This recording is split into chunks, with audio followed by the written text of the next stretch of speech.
Hallo julle, vandag gaan ons kyk na die formaat van 'n dagboekinskrywing. Today we are going to look at the format of a diary entry. Kom ons kyk gou na wat 'n dagboekinskrywing is en hoekom 'n dagboekinskrywing belangrik is. Let's look at what a diary entry is and why a diary entry is so important.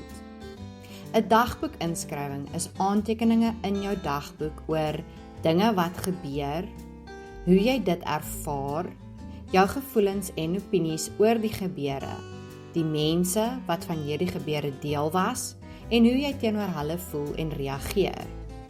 A diary entry is an inscription in your diary about things that have happened, how you experience these events, your feelings and opinions about these events. It can also involve the people that were part of this event, as well as how you feel about them and react towards them.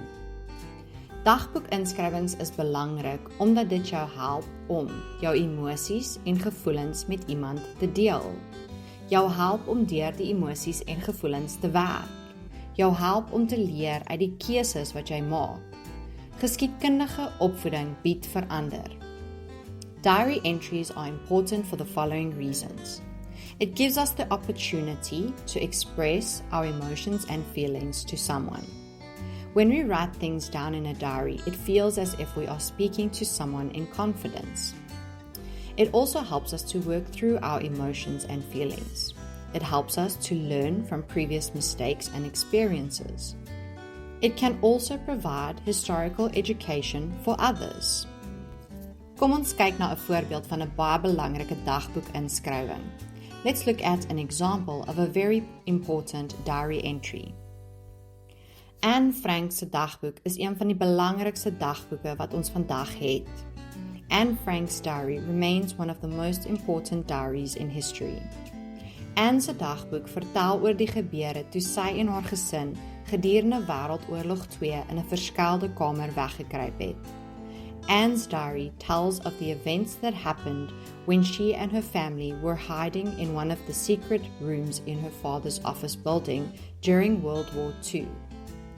Anne's dagboek het belangrik geword omdat dit verwoesting van jeug tydens die oorlog verteenwoordig het. Anne's diary became important because it represents the destruction caused by war to the youth. As dit nie vir Anne se dagboek was nie, was daar baie stukkies van die legkaart wat verlore gegaan het. If it weren't for Anne's diary, many pieces of the World War II puzzle would have been missing. Anne se dagboek het vir ons baie dinge geleer en vir ons 'n mooi tydlyn geskep van die gebeure van Wêreldoorlog 2. Anne's diary taught us many things and created a timeline of the events that happened during World War II. Dink net hoe interessant dit sou wees as iemand jare van nou jou dagboek lees oor die tyd toe jy 'n pandemie soos corona deurgeleef het. Imagine what it would be like if someone had to find your diary years from now and read about your survival of one of the world's most famous pandemics. Hier is 'n paar belangrike goed om te onthou wanneer jy 'n dagboekinskrywing maak. Here are a few important things to remember when making a diary entry. Sluit die volledige datum by jou inskrywing in. Include the entire date in your inscription. Skryf altyd in die eerste persoon. Always write in the first person. Skryf in die verlede tyd oor dinge wat in die verlede plaasgevind het. Write in the past tense about events that happened in the past. Gevoelens wat nou ondervind word, kan in die teenwoordige tyd geskryf word. If it is something that happened in the present, you need to write in present tense. Hier is nog so 'n paar belangrike goed om te onthou. Here are a few more important things that you need to keep in mind. Gebruik eie name. Noem familie en vriende op die naam. Use the names that you would call your family when you are talking to them. This could also be nicknames. Remember, it is your diary, so when you are reading this, you will know who you are referring to when you call that person by name. Gebruik informele register. You may use a more informal register when writing your diary entry. Remember, it is not necessary for a formal register because you are not writing a business letter, for example. Vrae en wense is 'n doeltreffende manier om gevoelens oor te dra. Questions and wishes are an effective way to carry over emotions. Byvoorbeeld, begin jou sin met: kon hierdie dag enigstens erger gewees het. Hier kan jy sien dat ek my frustrasies uitbeeld. For example, start your sentence with, can this day get any worse? By asking this question, I have already portrayed my frustration. Kom ons begin nou met ons dagboekinskrywing. Let's start with our diary entry. Die eerste ding wat ons gaan doen is 'n beplanning met behulp van 'n breinkaart. The first thing that we are going to do is our planning. We do that using a mind map. Your teacher will provide you with topics for your diary entry. Jou juffrou sal vir jou onderwerpe gee vir jou dagboekinskrywing. Kies een van hierdie onderwerpe. Kies 'n onderwerp waarvan jy reeds iets weet of waarin jy geïnteresseerd is. Choose one of the topics that you already have experience in or are very interested in. Skryf nou die onderwerp wat jy gekies het bo aan die breinkaart. Write the topic that you have chosen at the top of your mind map. Ek het my breinkaart verdeel in 4 blokkies. I have split my mind map up into 4 blocks. Die blokkies verteenwoordig elkeen 'n paragraaf in my dagboekinskrywing. Each of the blocks represent a paragraph in my diary entry. Dit is nie nodig vir jou om 4 paragrawe te skryf nie, maar as jy dink een van jou paragrawe is te lank, is dit beter om die paragraaf op te deel. It is not necessary for you to write 4 paragraphs, but if you find that one of your paragraphs is becoming too long, it is better to split the paragraph into 2. Kom ons kyk na die eerste blokkie. Let's look at the first block. In my eerste blokkie gaan ek alles neerskryf wat ek in my eerste paragraaf wil skryf. My eerste paragraaf gaan verduidelik hoe ek voel oor die gebeure en gaan kortliks die gebeure verduidelik. In my first block, I will write down short notes on everything that I want to write in my first paragraph. My first paragraph will express my feelings about the day's events and will give a brief description of what happened in this day. Die tweede blokkie gaan ek gebruik om al die inligting neer te skryf wat ek in my tweede paragraaf wil insluit. In my tweede paragraaf gaan ek verder verduidelik wat het daardie dag gebeur. Ek kan ook praat oor die mense wat deel was van hierdie gebeure in paragraaf 2. I'm going to use my second block to write down all the information that I would like to include in paragraph 2. Paragraph 2 is going to further explain the events of the day. In paragraph 2, I can also include people that were involved in the events. Blokkie 3 gaan gebruik word vir alles wat ek in paragraaf 3 wil insluit. The third block will be used for anything that I want to include in paragraph 3. Paragraaf 3 brei uit op die gebeure. Paragraph 3 will expand on the events. Die vierde blokkie word gebruik vir enigiets wat ek in die vierde paragraaf wil skryf. In die vierde paragraaf gaan ek sê wat my verwagtinge of gedagtes oor die dag se gebeure is. Ek gaan dan my dagboekinskrywing afsluit. My fourth block is used to write down anything that I would like to include in the last paragraph of my diary inscription.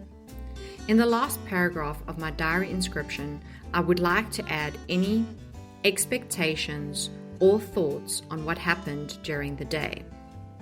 Nou is ons gereed om ons eerste poging te skryf. We are now ready to write our first draft. Ons begin altyd met die datum en ons skryf die datum volledig uit. We always start with the date at the top and we write the date out in full. Skryf die dag se naam, komma, datum, maand, komma, jaar. Dit is die formaat wat jy vir die datum moet gebruik. Look carefully at the format of the date. Write the day out in full, the date, the month and the year. Remember your commas in the correct position. Dan skryf ek my groet.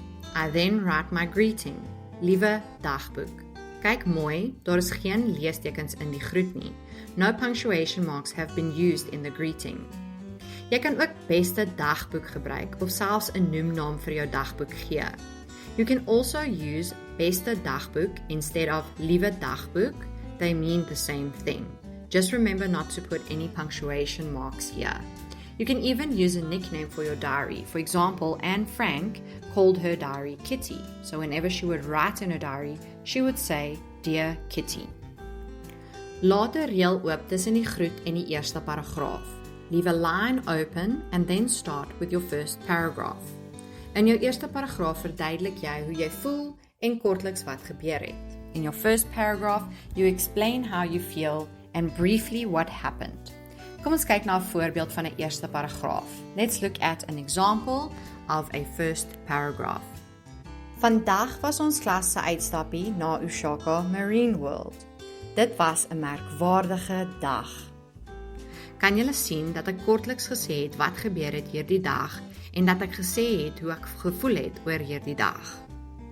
Today our class went on an outing to Ushaka Marine World. It was a remarkable day. Can you see that in this paragraph I briefly stated what happened in the day and how I felt about the day? Nou skryf ons tweede paragraaf. Laat 'n reël oop tussen die eerste en die tweede paragraaf. Remember to leave a line open between the first and second paragraph. In paragraaf 2 kan jy verder verduidelik wat gebeur het. In paragraph 2, you can further explain what happened.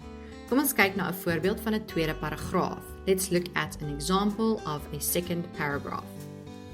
Ons het na die dolfynvertoning en die robbe-vertoning gaan kyk. Ek het nooit geweet hoe intelligent dolfyne is nie. Hulle doen die oulikste toertjies. We watched the dolphin and seal show. I never knew how intelligent dolphins were. They do the most remarkable tricks. Laat nou 'n reël oop tussen jou tweede en derde paragraaf. Leave a line open between your second and third paragraph. In paragraaf 3 kan jy verder verduidelik wat gebeur het. If you feel like there is more that you need to explain, you will explain that in paragraph 3. Kom ons kyk na 'n voorbeeld van 'n derde paragraaf. Let's look at an example of a third paragraph. Ons toergids was baie vriendelik en geduldig met die raserige groep leerders. Sy het ons vertel van die gevare wat waterbesoedeling vir die pragtige seediere inhou. Our tour guide was very friendly and patient with the noisy group of students. She told us of the dangers that water pollution holds for these beautiful sea animals. In hierdie paragraaf het ek die toergids genoem. Die toergids was deel van die gebeure van die dag. In this paragraph, I mentioned the tour guide, since the tour guide was part of the events of the day.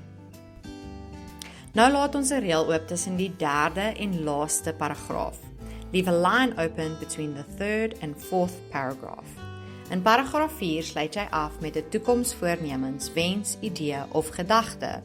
In paragraph 4, you will conclude with a future wish or idea or thought. Kom ons kyk na 'n voorbeeld van paragraaf 4. Let's look at an example of paragraph 4. Ek wens daar was 'n manier wat ek kon help om waterbesoedeling te beveg. I wish that there was a way that I could help to stop water pollution. Nou laat ons 'n reël oop tussen die laaste paragraaf en die afsluiting. We now leave a line open between the last paragraph and my greeting. Gebruik jou noemnaam in die groet. We are going to use our name, the name that we go by in our family, or our nickname, to sign off. Geen leestekens word in die groet gebruik nie. We do not use any punctuation marks in the greeting at the end. Ons eerste poging is nou klaar. Nou kom 'n baie belangrike stap. Our first draft is now complete, but now a very important step takes place. Redigeer jou eerste poging. Edit your first draft. Hoe redigeer ons eerste poging? Ons gaan ons eerste poging weer lees en ons gaan seker maak dat daar geen herhalings is nie.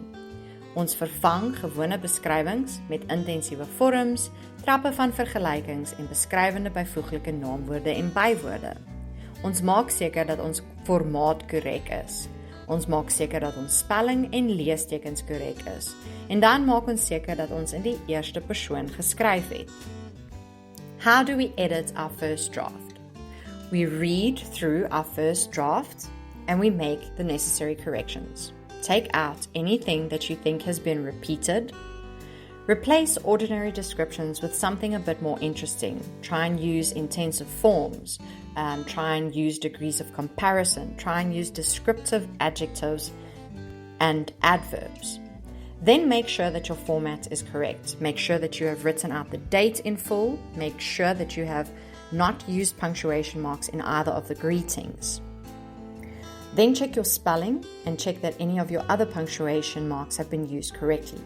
And lastly, make sure that you have written everything in first person. And that is your diary entry. You can now write your final draft. Jy kan nou jou finale poging skryf.